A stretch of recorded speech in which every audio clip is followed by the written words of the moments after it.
If you enjoy stories about unfaithful husbands, this channel is for you. Leave a like and support us by subscribing to the channel. I found it on a Tuesday morning, tucked beneath my windshield wiper in the grocery store parking lot. Not crumpled, not hastily folded. Pristine white cardstock. The expensive kind with a subtle texture you only notice when you touch it. The kind people use for wedding invitations or sympathy cards. Someone had taken their time with this. My hands were full. Reusable bags cutting into my palms. Keys dangling from my pinky. But something made me stop. The note sat there like a patient predator, waiting for me to notice it. No rain had touched it. No wind had carried it away. It had been placed there deliberately, recently, while I was inside comparing organic versus conventional strawberries, like my biggest problem was pesticide residue. I set the bags down on the asphalt. My heart had already started that familiar acceleration, the one your body does before your brain catches up, before you have a reason to panic. Instinct is funny that way. It knows before you do. The envelope had no name, no address, just a small, neat rectangle that somehow felt obscene in its simplicity. I looked around the parking lot. Tuesday, 10:47 a.m. A retired couple loading groceries 3 spots down. A young mother wrestling a toddler into a car seat. A teenager scrolling through his phone, oblivious. Normal people doing normal things. None of them watching me. None of them looking guilty or curious or satisfied. Whoever left this was already gone. My fingers trembled as I opened it, not tearing, but carefully lifting the flap, as if preserving evidence for something I couldn't yet name. The card inside matched the envelope, thick, deliberate, and in the center, printed in an elegant serif font that belonged on a museum placard, were 9 words. Ask your husband about his family in Portland. That was it. No signature, no explanation, no threat or demand or accusation spelled out in full sentences.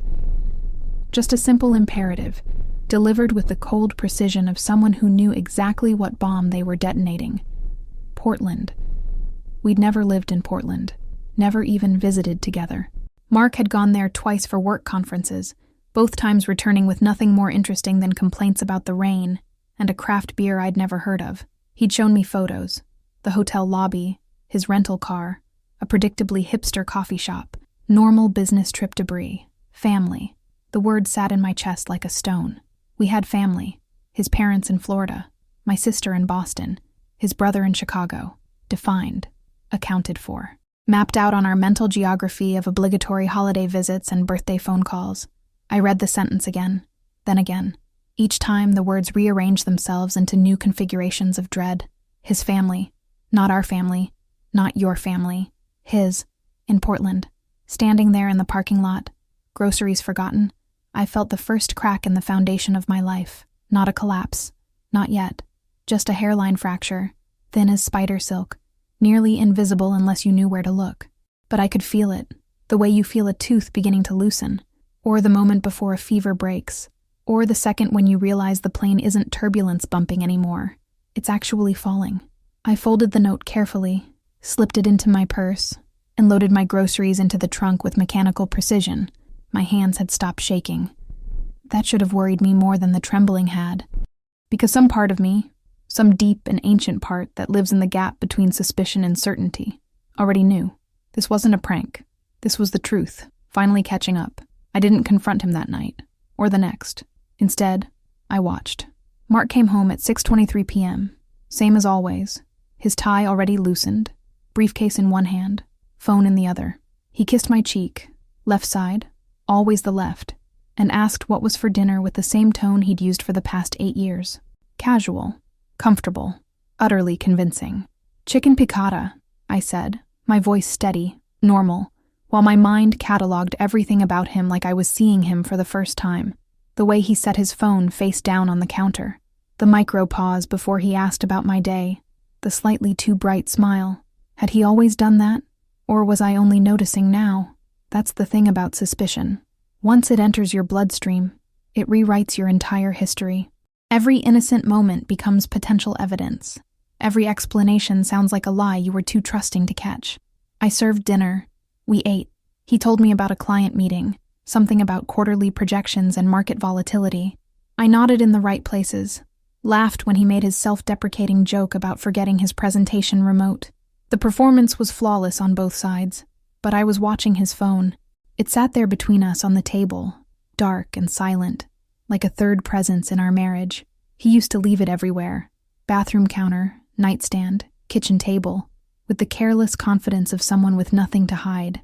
Now I noticed he kept it close, in his pocket during conversations, face down during meals, always within arm's reach. When had that started? After he went to bed, I stayed up, told him I wanted to finish my book. He kissed my forehead and left me curled on the couch with my Kindle, the picture of a contented wife enjoying her mystery novel. Instead, I opened my laptop. Portland. I started with the obvious: his Facebook, which he barely used but never deleted. I scrolled back through years of sparse posts looking for, what? A woman's face? Children? A second wedding album uploaded by mistake? Nothing. Just the occasional conference check-in, a reshared article about his industry, a birthday post I'd written on his wall 3 years ago that now felt like archaeological evidence of my own ignorance. But Facebook isn't where people hide their real lives anymore. It's where they display the curated version, the public-facing fiction. I needed to look deeper. I opened Instagram next. Mark claimed he didn't have an account. "Not my demographic," he'd said with that dismissive chuckle men use when they mean they're too important for social media. "But everyone has a digital footprint now. You can't move through the world without leaving traces." I searched his email address. Nothing. His full name brought up hundreds of Mark Andersons, none obviously him. Then I tried his work email, the one printed on his business cards. There, not his account. But he was tagged in someone else's photo. A company event from 6 months ago, some networking mixer in Seattle. He stood in the background, barely visible, holding a beer and laughing at something off camera. I zoomed in. Behind him, printed on a banner, Pacific Northwest Sales Summit, Portland, OR, Portland. My hands went cold. That trip. I remembered it. He'd been gone 4 days last September. Came back exhausted, said the meetings ran late every night. Hotel bar was the only place to decompress. He'd even FaceTimed me one evening, the hotel room visible behind him. Generic beige walls, corporate artwork, the universal sameness of business travel. I'd believed every word. Now I clicked through to the account that posted the photo. A colleague, someone named Jennifer from the Seattle office. Her feed was public, full of conference photos, motivational quotes, pictures of her golden retriever. I scrolled back to September, and then I saw it. Not a smoking gun. Not yet. Just a fragment. A detail that didn't fit. Another photo from that same Portland conference, taken at a restaurant. A group shot, 10 people around a table. Mark wasn't in the frame, but in the background, through the restaurant window, visible on the sidewalk outside, was someone who looked exactly like my husband, walking past. Not alone. A woman beside him.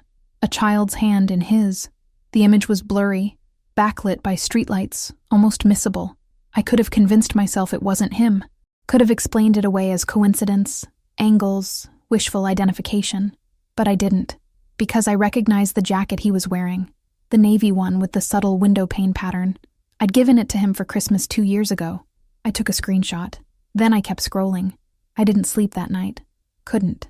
Instead, I sat in the blue glow of my laptop screen, methodically dismantling the architecture of my husband's lies. The blurry restaurant photo was just the beginning. Once you know what you're looking for, the internet becomes a confessional. People document everything now. Every meal, every milestone, every mundane moment, and they tag locations like breadcrumbs for anyone patient enough to follow.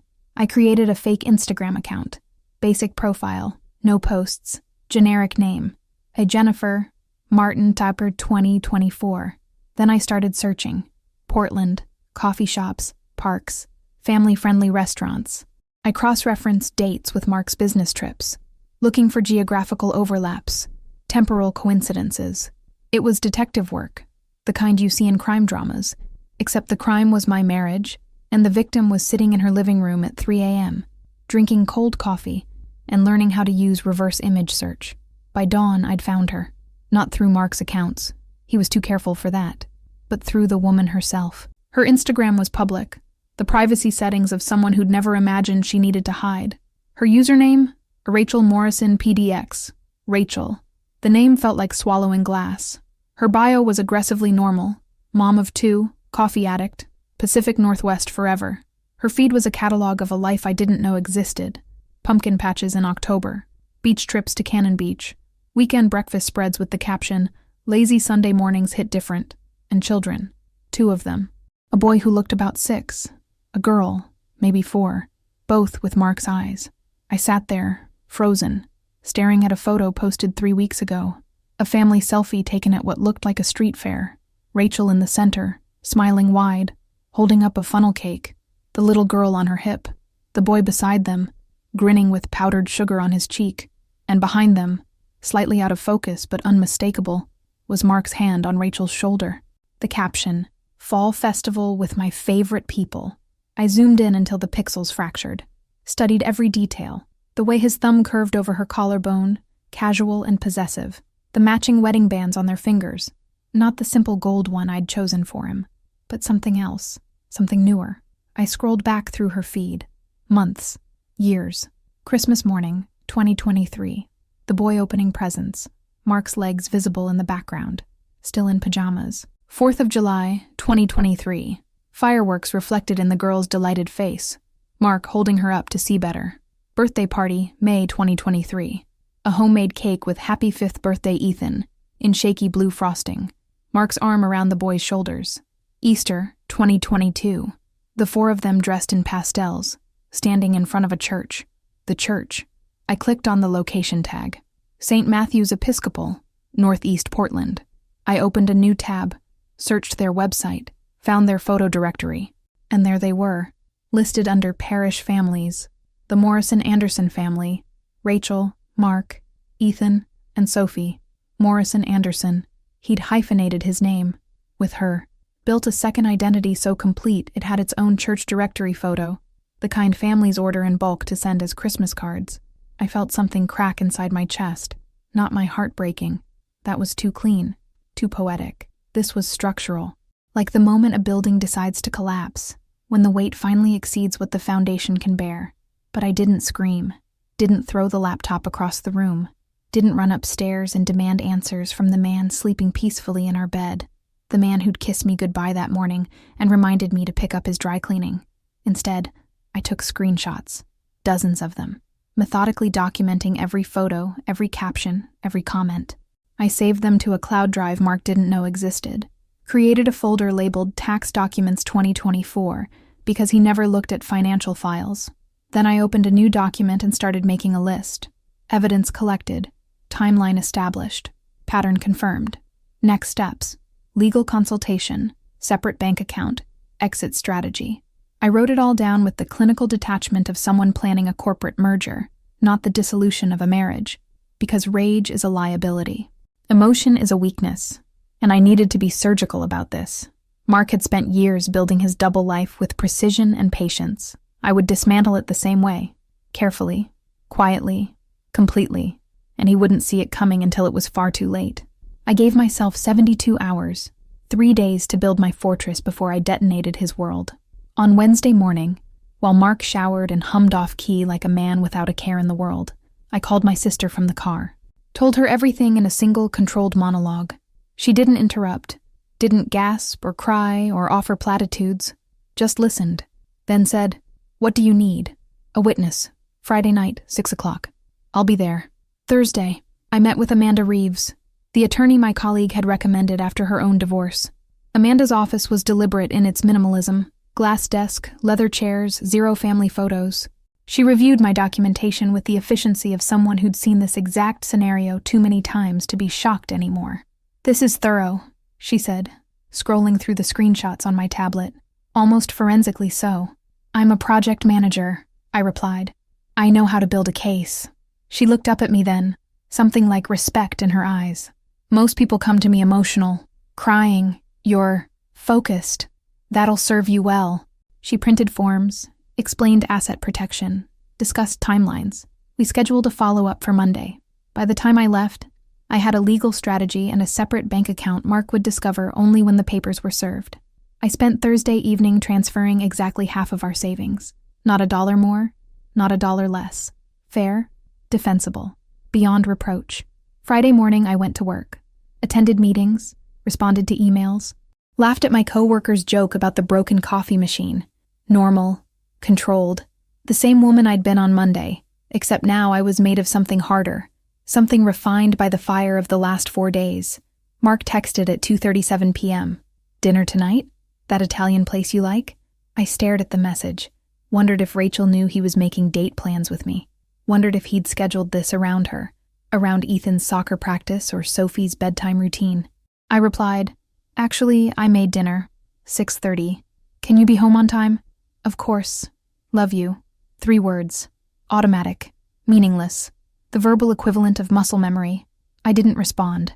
My sister arrived at 5:45 p.m., letting herself in with the spare key I'd given her years ago.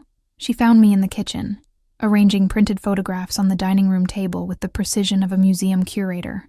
"Jesus," she whispered, looking at the display. Family photos from Rachel's Instagram. The church directory listing. Screenshots of location tags, dates, metadata. 8 years of calculated deception, laid out in chronological order. "Is this everything?" I finished. "And there's more in this folder." I tapped the manila envelope at the head of the table, positioned where Mark's dinner plate should be. "You're terrifyingly calm about this. What's the alternative? Screaming? Crying? Giving him the satisfaction of seeing me destroyed?" She didn't answer. Just pulled me into a hug I didn't know I needed until her arms were around me. For 5 seconds I let myself feel it. The betrayal, the devastation, the sheer enormity of what I'd lost. Then I pulled away, straightened my shoulders, and checked the time. 6:28 p.m.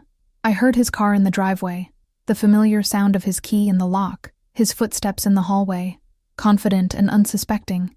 "Hey babe, something smells." He stopped in the doorway to the dining room, took in the scene, the photographs. My sister standing beside me, arms crossed.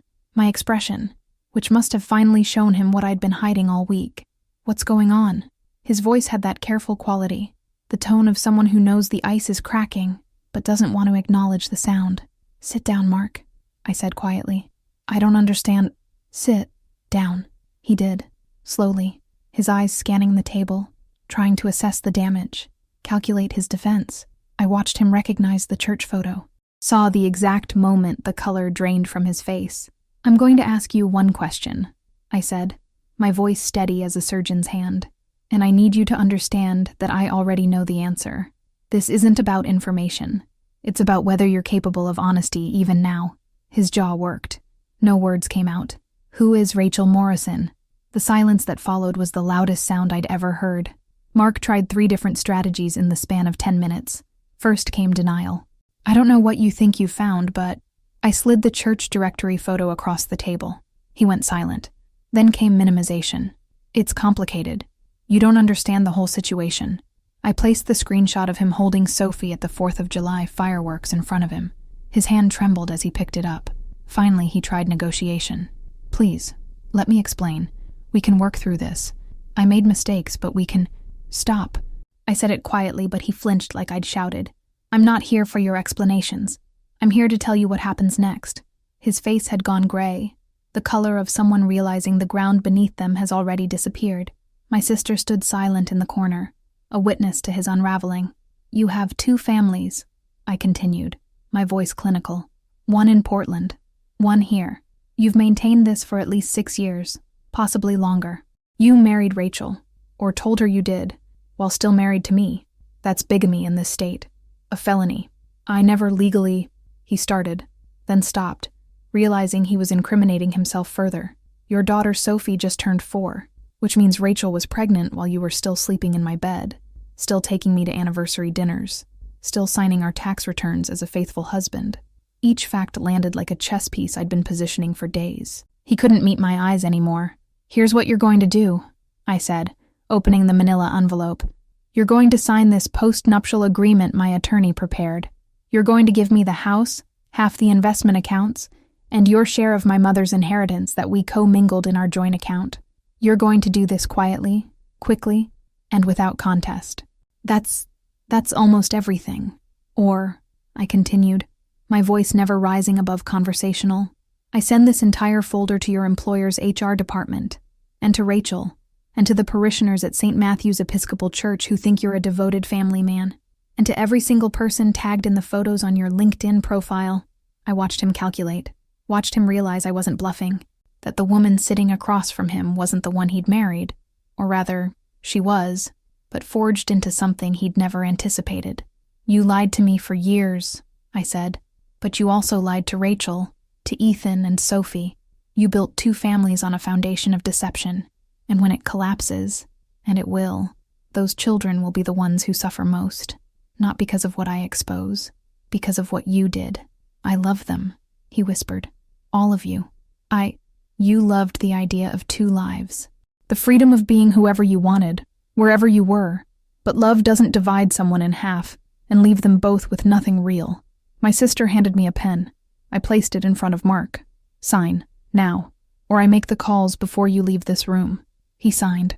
3 months later, I sat in my house, fully mine now, his name removed from the deed, and opened my laptop. The divorce was finalized. Mark had moved to Portland permanently. His double life collapsed into singular shame. I'd heard through mutual friends that Rachel had kicked him out when she learned the truth, that he was living in some studio apartment, trying to maintain partial custody of children who now knew their father was a liar. I felt no satisfaction in his suffering, no triumph, just the quiet relief of someone who'd survived a natural disaster and was now surveying the landscape, deciding what to rebuild. The anonymous note sat framed on my desk. I never found out who sent it. A coworker of Mark's who knew, a friend of Rachel's who discovered the truth, someone with their own story of betrayal who recognized the signs. It didn't matter anymore. What mattered was this. I'd been given a gift, however painful, the gift of knowing, of choosing my own ending rather than living in someone else's fiction. I opened a new document and started typing. Not about Mark, not about the investigation, or the confrontation, or the legal battle, about what comes after. About the woman who learned she was stronger than her worst day, who discovered that dignity isn't about never falling, it's about how you rise, who chose clarity over comfort, truth over the convenient lie. The story wasn't over. It was just beginning. And this time, I was writing it myself. Thank you for watching until the end. Your support is very important. Leave a like and subscribe to the channel. See you in the next video.